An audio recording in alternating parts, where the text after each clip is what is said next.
Dans le tutoriel d'aujourd'hui, je vais juste vous expliquer rapidement qu'est-ce que c'est qu'un CSS Reset.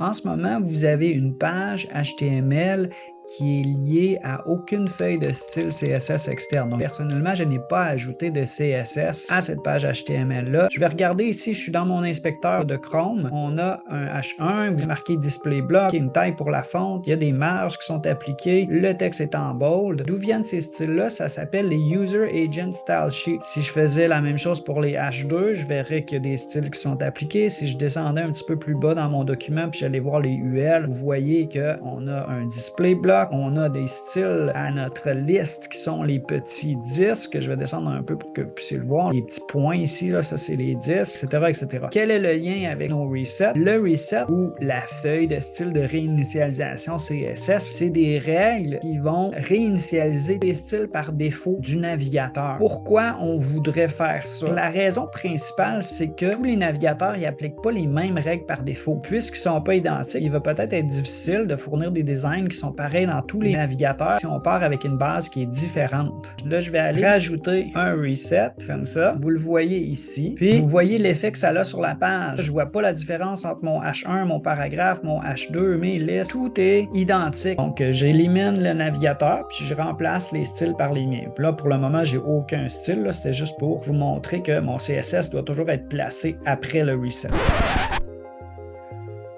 Le reset qui est cité ou utilisé souvent, c'est celui qui vient de Eric Meyer. Il est libre de droit dans la documentation que vous avez. On vous propose de éditer, de changer, d'adapter le reset et ne pas juste simplement le copier-coller. Pourquoi? Parce que si par exemple dans ma page web, j'ai pas de iframe ou j'ai pas de audio-vidéo, ça c'est tous des sélecteurs qui devraient faire référence à des balises qui sont dans votre page HTML. Donc, si ces balises-là ne s'y retrouvent pas, c'est un peu inutile d'écrire des sélecteurs. Puis, vous voyez un petit peu qu'est-ce que ça fait. Généralement, ça va enlever les marges, le padding, les borders, des trucs comme ça. On a aussi un autre outil, Normalize, qui va permettre que chaque navigateur ait des styles qui soient identiques.